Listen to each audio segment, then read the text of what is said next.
और चलिए हमारे खास बुलेटिन न्यूज ब्लास्ट की शुरुआत करते हैं। आपको बता दें कि अब रेत माइनिंग का सहारा उत्तरकाशी 16 दिन से सुरंग में फंसे 41 मजदूर। वर्टिकल ड्रिलिंग हो चुकी है 30 मीटर तक, लेकिन वहां भी पानी निकलने की वजह से काम को बंद करना पड़ा। भारी भरकम मशीनें फेल होने के बाद अब रेत माइनर्स का सहारा लिया जाएगा। आपको बता दें कि चूहे की तरह हाथ से खुदाई में ये माइनर्स की जो टीम है वो बहुत एक्सपर्ट है।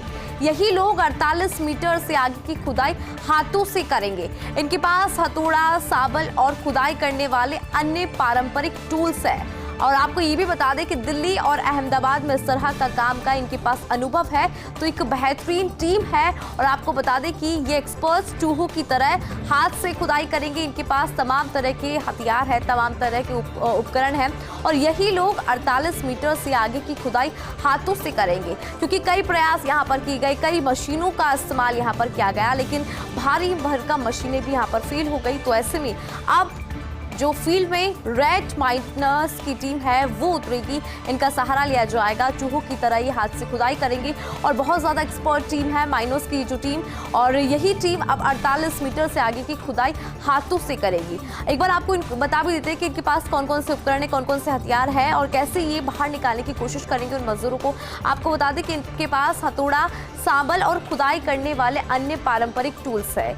इनको इनके प्रयोग में अच्छे से कमांड है और साथ ही दिल्ली और अहमदाबाद में इस तरह के काम का इनको पहले भी अनुभव है। उत्तरकाशी में मजदूरों को बचाने की जंग लगातार जारी है। मजदूरों की हेल्थ और बिहेवियर पर रोबोट नजर रखेगा।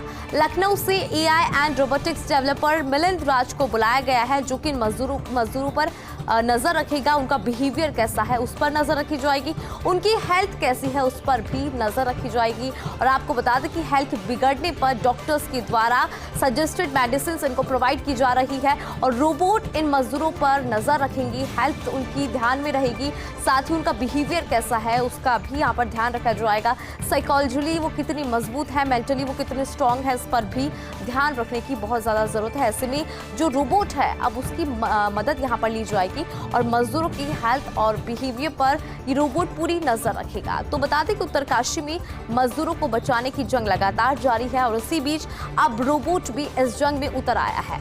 दरअसल अब मजदूरों की हेल्थ और बिहेवियर पर यही रोबोट नजर रखेगा। लखनऊ से AI and robotics developer Milind Raj को बुलाया गया है। रोबोट के द्वारा अब मजदूरों की हेल्थ पर पूरी निगरानी और उनके बिहेवियर पर पूरी निगरानी रोबोट के माध्यम से रखी जाएगी।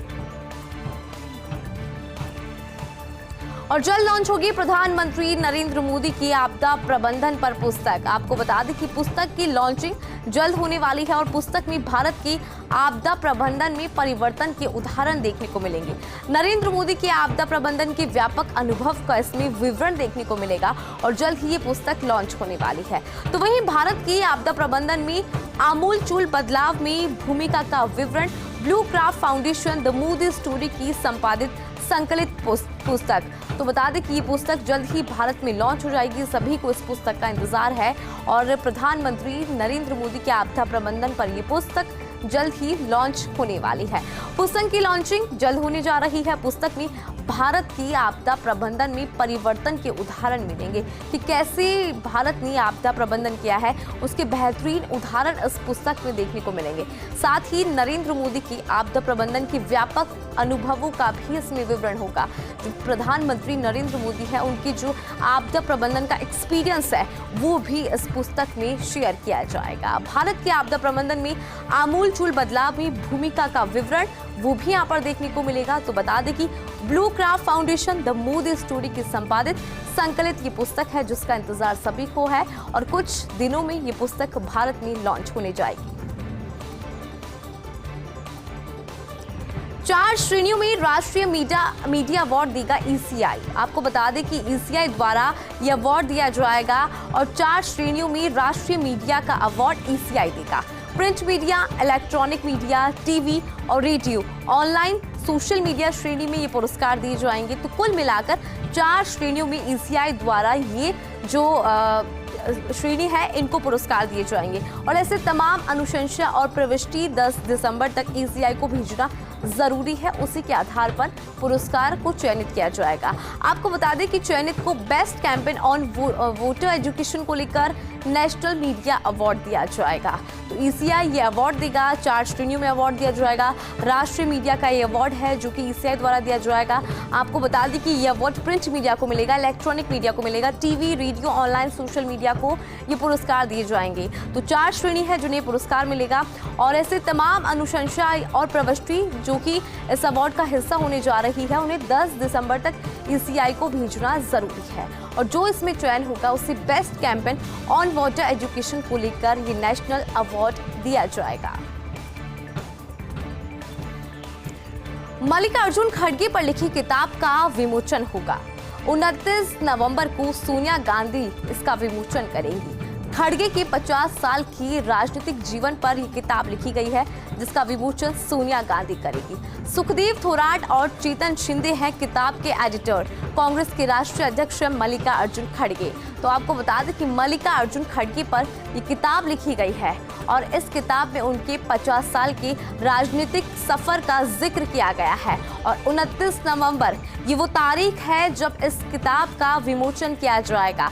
खुद सोनिया गांधी इस किताब का विमोचन करेगी और इस किताब में मल्लिकार्जुन खड़गे के 50 साल की पॉलिटिकल सफर, उनके राजनीतिक जीवन पर जो ये किताब है वो लिखी गई है और सोनिया गांधी इस किताब का विमोचन करेगी।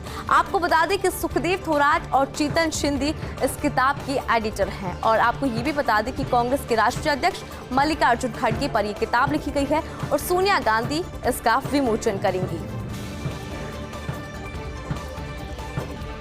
और चलिए अब आपको एक बड़ी खबर बता रहे हैं। समलैंगिक विवाह से जुड़ी खबर आ रही है जहां पर मामले में दायर पुनर्विचार याचिका पर कल सुनवाई संभव है। सुप्रीम कोर्ट कल पुनर्विचार याचिका पर सुनवाई कर सकता है।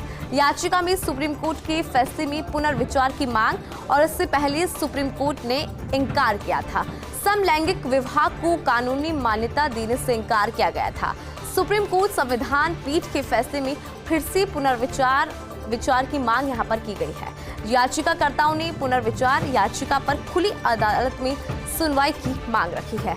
इस पर सुप्रीम कोर्ट ने कहा कि वो इस पर विचार करेगा, तो इस पर सुनवाई होने जा रही है। तो ये बड़ी जानकारी आपको दे रही है। आपको बता दें कि समलैंगिक विवाह से जुड़ा पूरा मामला है और इस मामले में दायर पुनर्विचार याचिका पर कल सुनवाई संभव है। सुप्रीम कोर्ट कल इस याचिका पर सुनवाई कर सकता है। याचिका में सुप्रीम कोर्ट के फैसले में पुनर्विचार की मांग और इससे पहले सुप्रीम कोर्ट ने इनकार किया था। समलैंगिक विवाह को कानूनी मान्यता देने से इनकार किया गया था। सुप्रीम कोर्ट संविधान पीठ के फैसले में फिर से पुनर्विचार याचिका की मांग उठी है। याचिकाकर्ताओं ने पुनर्विचार याचिका पर खुली अदालत में सुनवाई की मांग रखी। इस पर सुप्रीम कोर्ट ने कहा था कि वो इस पर विचार करेगा और सुनवाई अब जल्द ही। और चलिए बात प्रयागराज की। प्रयागराज में बस कंडक्टर पर हमले का मामला। आरोपी लारेब के घर हो सकती है बुलडोजर कार्रवाई। योगी सरकार बुलडोजर कार्रवाई कर सकती है। आपको बता दें कि आरोपी लारेब के घर फार्म में अवैध निर्माण हुआ है। नोटिस का संतोषजनक जवाब अभी तक नहीं मिला है, तो ऐसे में बुलडोजर कार्रवाई के कयास यहां पर लगाए जा रहे हैं। आपको बता दें कि प्रयागराज में बस कंडक्टर पर हमले से जुड़ा पूरा मामला है और ऐसे में आरोपी लारेब के घर पर अब बुलडोजर कार्रवाई हो सकती है।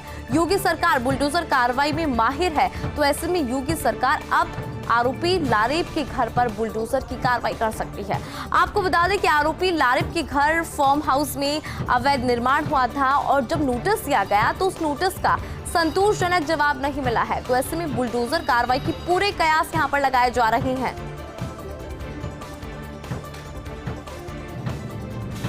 न्यूजीलैंड के प्रधानमंत्री बने क्रिस्टोफर लक्सन। आपको बता दें कि 2 छोटी पार्टियों के साथ समझौता किया और प्रधानमंत्री बने हैं। न्यूजीलैंड में गत महीने आम चुनाव हुए थे। कंजर्वेटिव गठबंधन का नेतृत्व कर रहे हैं लक्सन। मंगलवार को कैबिनेट की पहली बैठक करेंगे प्रधानमंत्री क्रिस्टोफर लक्सन। तो आपको बता दें कि पीएम बन चुके हैं, न्यूजीलैंड के प्रधानमंत्री बने हैं क्रिस्टोफर लक्सन। 2 छोटी पार्टियों के साथ उन्होंने गठबंधन किया था, समझौता किया था और अब न्यूजीलैंड के प्रधानमंत्री बने हैं। आपको बता दें कि गत महीने में न्यूजीलैंड में आम चुनाव हुए थे और कंजर्वेटिव गठबंधन का नेतृत्व करते हैं लक्सन और मंगलवार को कैबिनेट की पहली बैठक पीएम क्रिस्टोफर लक्सन करेंगे, जो कि अभी न्यूजीलैंड के पीएम बने हैं। हिंदुस्तान टाइम्स का संपादकीय म्यांमार की महायुद्ध का भारत में असर।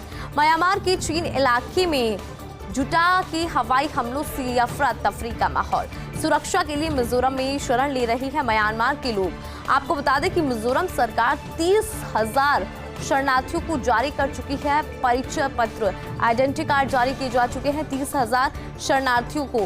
म्यांमार के और भी कई लोग मिजोरम में हैं जिनकी पहचान अभी तक नहीं हुई है। म्यांमार के शरणार्थियों के लिए शिविर कायम कर रही है सरकार। मिजोरम सरकार के लिए आर्थिक बोझ बनते हुए नजर आ रही है म्यांमार के शरणार्थी। इन्हें आइडेंटिटी कार्ड भी मिल चुके हैं। तो बड़ी जानकारी यहाँ पर आपको दे रहा है। आपको बता दें कि हिंदुस्तान टाइम्स का संपादकीय म्यांमार की महायुद्ध का भारत में असर देखने को मिला। म्यांमार के चीन इलाके में हवाई हमलों से अफरा तफरी का माहौल है। सुरक्षा के लिए मिजोरम में ये म्यांमार के लोग शरण ले रहे हैं और मिजोरम सरकार 30,000 शरणार्थियों को आइडेंटिटी कार्ड भी दे चुकी है। म्यांमार के और भी कई लोग हैं जो कि मिजोरम में रह रहे हैं और उन लोगों की पहचान अभी तक नहीं हुई है। म्यांमार के शरणार्थियों के लिए शिविर कायम भी किए जा रहे हैं सरकार के द्वारा, लेकिन कहीं ना कहीं जो ये शरणार्थी है वो मिजोरम सरकार के लिए आर्थिक बोझ बनते हुए नजर आ रहे हैं।